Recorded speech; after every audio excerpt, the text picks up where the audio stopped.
Bonjour tout le monde, ici de nouveau Alex Spiga pour une nouvelle interview. Et aujourd'hui, j'ai la chance et le plaisir d'échanger avec Christopher Piton, qui est le chapelier des contenus. Et Christopher, je l'ai rencontré sur LinkedIn et pour cause, il a fait de cette plateforme son terrain de jeu où il teste divers contenus pour accrocher et créer une audience. Et Christopher nous propose de chapeauter nos contenus, mais je le laisse se présenter à son tour, nous parler de tout ça. Christopher, bienvenue. Bienvenue, merci du coup à toi Alex pour ton invitation et puis bienvenue à toutes les personnes qui vont regarder cette vidéo. Oui, effectivement, donc je suis Christopher Piton et alias entre guillemets chapelier des contenus sur LinkedIn. Donc l'idée c'est que j'accompagne, en fait j'aide les gens à créer des posts LinkedIn percutants et engageants de manière à ce qu'ils puissent ensuite construire une communauté qui est fidèle et soudée. Je leur explique différentes techniques qu'on peut appliquer dans le copywriting, dans le storytelling, en gros des pratiques qui sont utilisées dans le blogging, sur YouTube ou sur d'autres plateformes, et les appliquer sur LinkedIn sur des posts de 1300 caractères. Donc c'est là où justement il faut être un peu plus concis créer du contenu qui va à l'essentiel, mais tout en ayant voilà, ces applications marketing et connaître bien les aspects un petit peu de la psychologie humaine pour de manière à ce que les personnes lisent le contenu jusqu'au bout, même s'il est court. Mais voilà, il faut se démarquer sur le fil d'actualité de LinkedIn. Et comme c'est à la base un réseau social qui était froid et impersonnel, l'idée c'était justement de casser un peu les codes et de proposer quelque chose qui est différenciant par rapport à la concurrence et tout ce qui est proposé sur LinkedIn. Ok, super. Ouais, parce que justement, avant cette interview, je suis allé sur ton site internet où tu racontes ton projet LinkedIn. C'est-à-dire que si j'ai bien compris, début d'année, tu t'en servais très peu et tu avais peu de connexions et d'échanges. Et donc, tu t'es lancé un objectif, une mission. Si tu peux nous raconter pourquoi LinkedIn et dans quel but? Alors, je me suis en fait lancé sur LinkedIn avec un plan d'action de 90 jours. J'ai repris en fait l'idée de Stan Lenou de Marketing Mania qui justement lui préconisait de faire des plans d'action de 90 jours. Et je me suis dit, pourquoi ne pas en fait tester ça dans un challenge. Donc, je me suis auto-challengé parce que sinon, je ne passe pas à l'action et j'ai tendance à procrastiner. Donc, l'idée, c'était d'avoir un plan d'action clair et concis dans le but premier de me faire connaître et de me faire annonce sur cette plateforme-là où il y a des millions d'utilisateurs, francophones d'ailleurs. Donc, l'idée, c'était de créer un post par jour pendant 90 jours et voir si ça fonctionne, si j'arrive à me démarquer, si j'arrive à créer de l'engagement, à créer une communauté et puis générer aussi du business derrière tout ça.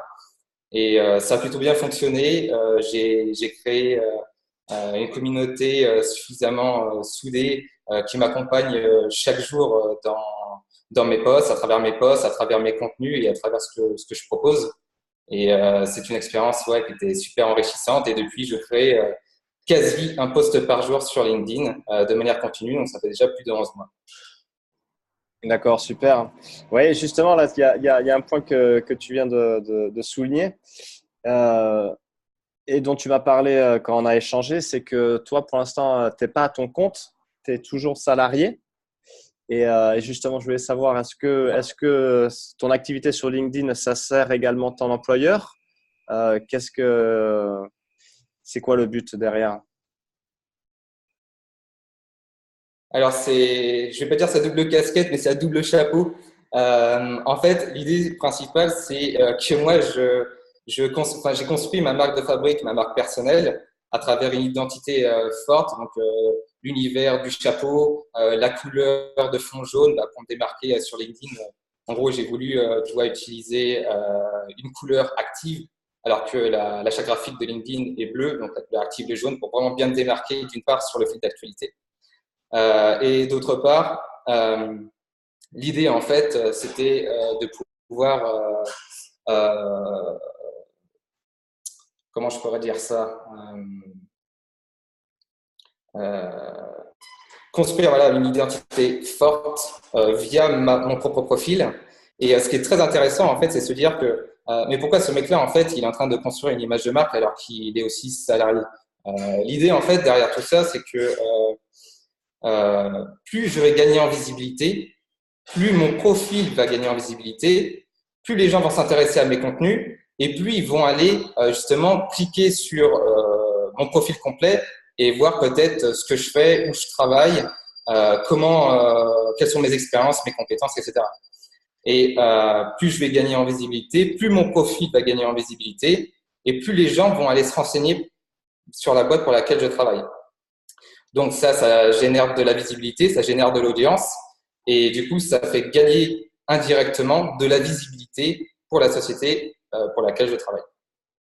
Ouais, tu es un bon représentant. Oui, parce qu'il faut préciser que tu es chargé de projet web marketing et que tu es Ouais, notamment en ça, charge ouais, de mettre en place des stratégies d'inbound marketing, donc tout ce qui est création de contenu. Donc, c'est vrai qu'à travers ton profil, on c'est peut ça. s'imaginer que l'employeur fait bien de t'avoir dans son équipe et pour délivrer du bon boulot à ses clients. D'accord, super. Ouais, parce que sur ta page également, tu parles de construire sa marque de fabrique. Et c'est vraiment ça, parce que quand on va visiter ton profil, comme tu dis, donc tu as tout l'univers du chapeau. D'ailleurs, là, tu es avec un chapeau sur la tête. L'univers du chapelier, la couleur jaune, qui est vrai. C'est ça. Il manque juste la page jaune. Alors, en tout cas, le jaune fluo, c'est sûr que c'est la couleur qu'on remarque le plus vite. Et c'est vrai que c'est intéressant. Qu'est-ce que, du coup, la recette pour être visible sur LinkedIn, parce qu'on parle beaucoup d'inbound marketing et de création de contenu. Après, il y a énormément de plateformes. Bon, Twitter, Instagram, Facebook, Pinterest, LinkedIn, etc. Euh, Toi, tu t'es focalisé uniquement sur LinkedIn. Euh, pour qui tu conseilles cette plateforme et quelle est ta recette pour être visible?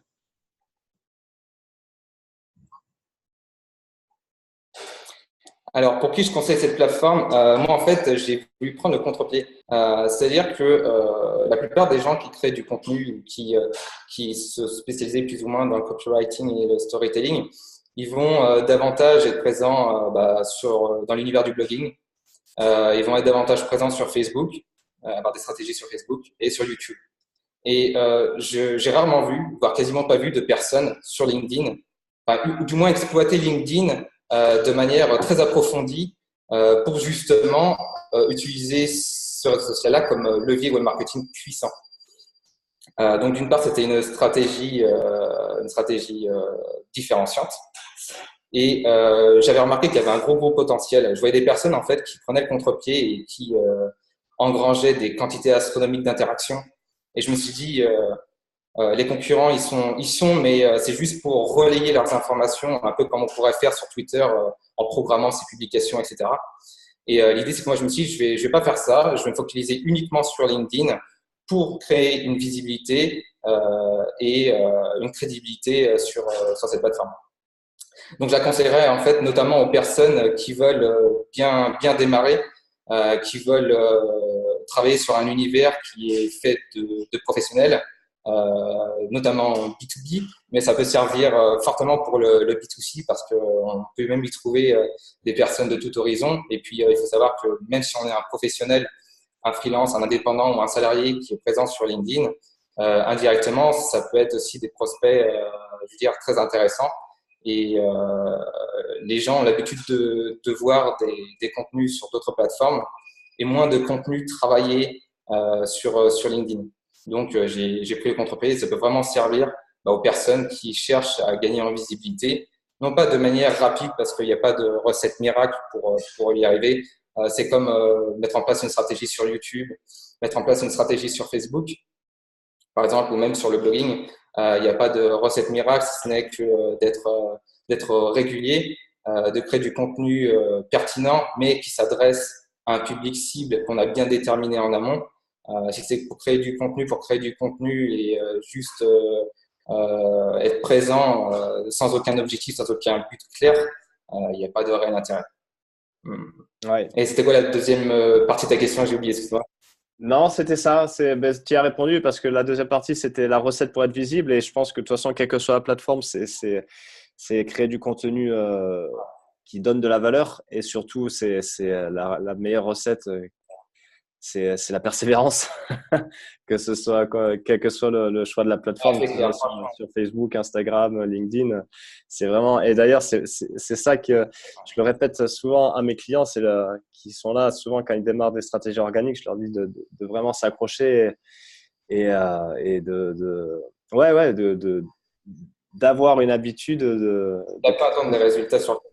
ouais, créer une habitude de création de contenu avec toujours en tête l'avatar, bien sûr, Ouais. mais c'est sur le long terme que ça paiera parce que il y en a encore qui croient qu'on peut réussir sur Internet, pas en une nuit, mais pas loin, quoi. Alors que bon, Ouais. quel que soit En le gros, boulot. développer votre business en 3 heures. Ouais. Ouais, ouais, ouais, ouais. Et c'est vrai aussi, pour rebondir sur ce que tu disais, là, justement, j'ai pris une habitude de publier très régulièrement, peut-être tous les jours sur Facebook. Et après, je publie également, je mail ma liste. Et c'est vrai que LinkedIn, je m'y mets un peu, mais je sais pas, j'ai une espèce de croyance un peu à la con là, qui fait que LinkedIn, j'ai pas forcément mon avatar. Je cible principalement les entrepreneurs, les auto-entrepreneurs pour les aider à développer leur activité en ligne. Et autant sur Facebook, tu vois, je sais où les trouver via les groupes, même en organique via le profil personnel. Sur LinkedIn, j'ai un peu plus de mal. Et c'est vrai qu'elle est pas très, elle est sous-estimée par rapport à la valeur qu'on peut en retirer parce que déjà, elle veut avoir un maximum d'utilisateurs, donc elle booste à fond tout ce qui est notamment vidéo. Donc, si tu rajoutes une vidéo dessus, ne serait-ce que quelques secondes, tu vas avoir un reach organique énorme. Et après, c'est vrai que c'est de la bombe LinkedIn. Et c'est vrai que c'est très sous-estimé.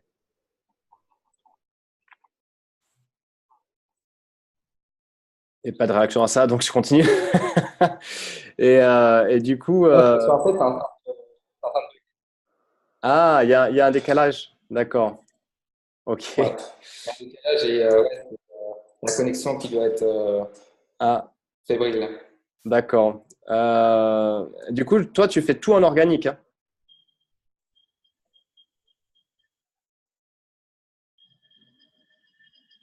Ouais, ouais, je fais tout en organique. Ouais. C'est ça, exact. D'accord. Je vais peut-être bouger. Et qu'est-ce que, par rapport à la pub,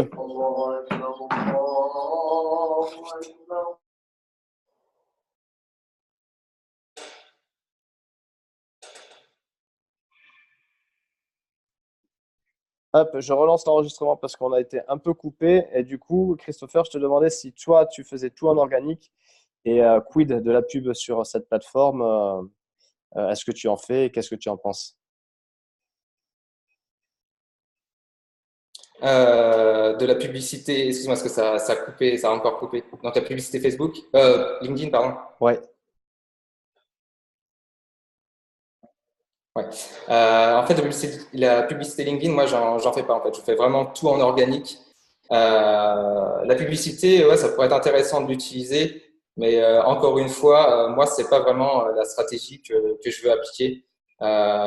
L'idée, c'est que moi, j'ai une politique et une stratégie sur LinkedIn qui est vraiment de créer du contenu à forte valeur ajoutée de manière régulière pour justement créer cette fameuse communauté et créer des belles interactions et que ça me génère derrière forcément du business. La publicité LinkedIn, ça pourrait être intéressant à utiliser, mais non, je n'ai pas encore pris cette décision. ok, super. Donc, du coup, quelle est selon toi une bonne stratégie de contenu sur LinkedIn en termes de contenu et aussi d'ajout de connexion, de partage, etc. Qu'est-ce que tu conseillerais? Alors, ce que je conseille, en fait, c'est une stratégie qui fonctionne à 2 niveaux. La première, c'est par exemple, on débute, c'est de commencer à créer du contenu sur la plateforme, bien évidemment en ayant réfléchi en amont à quel est notre objectif, quel est notre pourquoi sur LinkedIn, qu'est-ce qu'on veut faire de cette plateforme pour atteindre nos objectifs forcément de business et de vente. Donc, c'est de publier des posts de manière régulière. Pas forcément de créer un post par jour, même si ça peut être intéressant. Moi, je le fais peut-être parce que je suis un peu un fou du contenu, mais ça peut être très bien être 3 publications par semaine, par exemple. Mais il faut savoir que contrairement à YouTube ou Facebook, un post LinkedIn, il va avoir une durée de vie qui est très courte et il va être rapidement noyé dans les abysses de LinkedIn. Donc l'idée, c'est de se dire, je crée du contenu de manière régulière, mais ce qui est très intéressant quand on débute, c'est surtout de commenter les posts d'autres personnes sur LinkedIn, notamment des personnes qui sont issues du même milieu. Ça peut être par exemple des confrères, ça peut être des prospects, ça peut être des personnes de thématiques proches. L'idée, c'est d'apporter de la valeur ajoutée dans le commentaire. Si par exemple, je sais pas, la personne a dit voilà le top 10 des astuces de copywriting, par exemple, l'idée, c'est de se dire moi, je vais venir commenter ce post-là en ajoutant un conseil supplémentaire, en apportant une valeur supplémentaire. D'une part, ça permet d'être visible auprès de la personne qui a posté la publication sur LinkedIn. D'autre part, ça permet d'être visible par les personnes qui suivent cet influenceur-là ou cette personne, de gagner en crédibilité forcément. Et c'est un bon moyen pour commencer à se faire connaître. Donc, c'est-à-dire créer des posts réguliers, commenter de manière régulière, en tout cas de manière assez soutenue au début, ce qui fait que ça va avoir un petit effet boule de neige et la croissance va être beaucoup plus rapide si on utilise ces deux leviers-là. Mais par contre, ça demande beaucoup de temps, ça demande un investissement. Mais comme j'ai l'habitude de dire, on n'a rien sans rien. Et si on veut réussir sur le long terme, c'est en prenant une bonne routine, des bonnes habitudes et pas lâcher au bout de 2 mois parce que voilà, c'est pas en 2 mois que les résultats vont sortir comme ça par magie sous un chapeau. C'est le cas de le dire. Ouais, je regardais, tu vois, là pour avoir un peu des infos je regardais mon activité récente. Alors, je vais la commenter avec toi. Voilà, j'ai publié un post ce matin. Bon, ce matin, il n'y a eu que 6 vues. Ensuite, là, c'est le pire, je pense, c'est de mettre un lien parce que je voulais mettre une vidéo, mais elle est trop longue. LinkedIn bloque à 10 minutes, ce que ne fait pas Facebook. Donc ça, c'est un peu ennuyeux. Ouais, c'est bloqué. Donc le lien YouTube, forcément, c'est pas, vu que c'est pas du natif, c'est pas terrible. 78 vues. Ensuite, un post 250 vues, 69 vues. Les articles, par contre, ça marche pas du tout.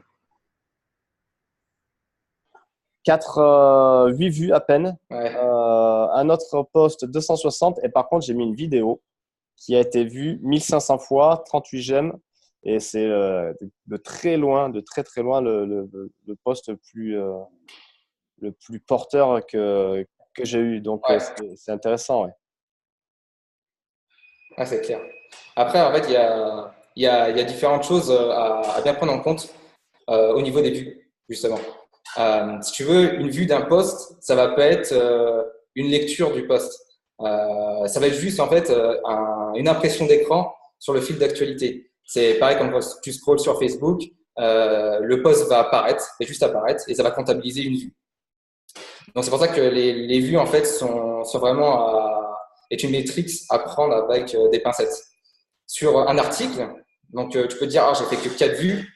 Sauf qu'un article, en fait, c'est une personne qui a cliqué pour aller voir ton article. Donc, en fait, ça ne veut pas forcément dire que la personne a lu jusqu'au bout, mais ça veut dire qu'elle a cliqué et qu'elle a été intéressée par ce que tu as déjà publié. Donc là, la métrique, ça l'est déjà un peu plus intéressant à prendre en compte. Et ce que j'avais l'habitude de dire aux gens, c'est que au début, voilà, on a très envie de se dire ouais, je vais avoir le plus de vues possible parce que c'est un indicateur un petit peu de la visibilité.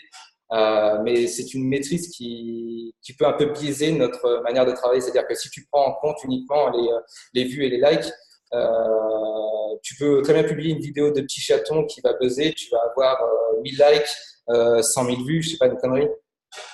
Mais derrière, ça va t'apporter juste une audience de touristes et tu vas pas créer un vrai engagement sur tes posts. Je préfère à la rigueur, tu vois, qu'il y a un contenu qui apporte de vrais conseils, qui va générer, je sais pas, 300, 400 vues, et qui va avoir une dizaine de likes et quelques commentaires. Des commentaires, tu vois, qui sont vraiment intéressants, qui viennent apporter de la valeur ajoutée, qui viennent créer un échange intéressant dans ton univers, dans ta thématique, et qui peuvent vraiment construire, là justement, cette fameuse communauté que je parle depuis le début. Ouais. Toujours chercher la pertinence et la valeur par rapport à son audience. Du coup, je- ma prochaine question, c'est toi, comment tu te nourris, comment tu t'éduques, de qui et de quoi tu t'inspires pour créer ce storytelling, ce copywriting. Comment tu t'éduques? Alors, j'ai installé une routine. Déjà, comme j'avais dit à différents endroits, je suis un fou de la capture d'écran. C'est-à-dire que dès que je vais avoir quelque chose qui m'intéresse, qui m'interpelle, où je me dis là, ça c'est une bonne idée, il faudrait que je m'en serve pour créer un post, tu vois, petite idée que je me dis, ça peut être pas mal. Je fais une capture et puis je tag ça dans Evernote, dans l'application de prise de notes Evernote. Et puis comme ça, je peux y revenir dessus avec le hashtag, je sais pas, page de vente, le hashtag, voilà, etc. Les personnes en fait que je suis sont assez restreintes. On a souvent l'habitude de se dire, tu vois, on est la moyenne des 5 personnes qu'on côtoie, pardon. Et je pense que c'est vrai aussi dans l'univers du web. C'est-à-dire que moi, j'ai envie de m'entourer de 5 personnes qui ont atteint un niveau que je n'ai pas encore atteint et qui m'inspirent et qui me tendent vers le haut. Tu vois. L'idée, c'est de vraiment avoir une sorte de mindset qui te donne envie d'atteindre tes objectifs et qui te disent, bah voilà, eux, ils l'ont fait, moi, je peux le faire. Donc, les personnes, en fait, que je suis, sont très inspirantes, bah, tu vas avoir des Américains, notamment dans le copywriting. Je pense au très connu Ramit Sethi. Je pense également à Neville Medhora, qui est très très très bon aussi. Notamment, il avait fait une page de vente orientée storytelling son logiciel Prêt, là, qui était vraiment très très forte. Sinon, dans le milieu du marketing francophone, je vais suivre Stanislas Leloup et dans la manière aussi de d'écrire des contenus pertinents et dans l'état d'esprit de produire de la qualité. Je pense notamment à André Dubois, qui est très très très très bon dans ce milieu-là, qui a un parti pris, qui a une patte dans le style d'écriture. Et ouais, c'est vraiment des personnes inspirantes et qui font du bon boulot. Et ouais, moi, je vais tendre vers cette qualité-là. Ok, cool. Ouais, c'est vrai que Stan et André, ce qui les caractérise, c'est que c'est propre chez eux. Ouais, ça, c'est très propre. Ok. On arrive en fin d'année là. Ouais. 2018, 2019, c'est dans moins d'un mois. Est-ce que tu as des objectifs particuliers et comment tu te projettes là pour l'année prochaine? L'idée, c'est que en fait, là, j'aimerais créer une liste privée d'emails. C'est-à-dire que j'aimerais bien en fait utiliser le LinkedIn comme levier pour créer et apporter davantage de contenu de qualité via un support qui est l'emailing. Parce que LinkedIn, c'est bien, mais si du jour au lendemain, leur algorithme change, qui pète tout et que finalement, je me retrouve à être plus du tout visible, du coup, j'aurais plus ou moins tout perdu. Et ce qui est un peu dommage. Même si après, la communauté, elle est très engagée, les gens chercheront par n'importe quel moyen de savoir où est-ce que je suis pour me retrouver. Mais si je suis présent que sur LinkedIn et que LinkedIn est un peu théo pour moi, je serais nulle part ailleurs. Donc, l'idée, c'est ouais, de créer une stratégie autour de l'emailing de manière régulière. J'avais pensé notamment à ce qu'est en train de faire Grégory Lagrange depuis plusieurs années. Lui, il crée un email par jour. Moi, je veux m'en inspirer de cette méthode-là, mais pas de le faire un email par jour, parce qu'en étant aussi salarié, c'est un peu compliqué de trouver encore plus de temps pour ce genre de projet, mais au moins créer trois emails par semaine, mais avec toujours autant de qualité que ce que je peux apporter dans les posts. Et comme les posts, c'est que 1300 caractères, Là, je vais pouvoir rédiger des emails qui seront beaucoup plus longs et qui seront beaucoup plus détaillés. Et ça permettra aussi de dire aux gens que voilà, l'emailing permet justement de pouvoir m'exprimer davantage, je vais pouvoir creuser davantage les sujets et que ça va être le meilleur moyen aussi pour communiquer avec moi d'un autre biais et puis voir mes contenus, tous mes contenus et pas uniquement de temps en temps en fonction de l'algorithme LinkedIn qui présente les posts à un pourcentage de personnes dans notre réseau. Ouais, c'est sage de se construire une liste parce que comme tu dis, d'ailleurs, la Facebook qui a tué les pages cette année 2018, au moins, c'est vraiment le but ultime de tout entrepreneur en ligne, c'est de se construire une liste afin de justement s'assurer de ne pas disparaître du radar au bon vouloir des plateformes. Ouais. Pour finir, où est-ce qu'on te trouve en ligne? Alors, où est-ce qu'on va me trouver? On va me retrouver sur LinkedIn. Vous cherchez Christopher Python dans la barre de recherche. Vous tapez le hashtag chapeauter vos contenus. Vous allez retrouver tout de suite mes contenus en question et puis mon profil avec cette tête-là et avec un cercle jaune. Sinon, vous pouvez aller sur mon site christopherpython.com. C'est juste une page vitrine. Ça vous expliquera un petit peu le pourquoi je suis sur LinkedIn. Et puis voilà, tout simplement. Ouais, sur LinkedIn, bien sûr. Ok, cool. Et juste avant de se quitter, si tu peux nous donner une citation que tu aimes bien et qui t'inspire, ainsi qu'un livre que tu recommanderais, qu'est-ce que ça serait?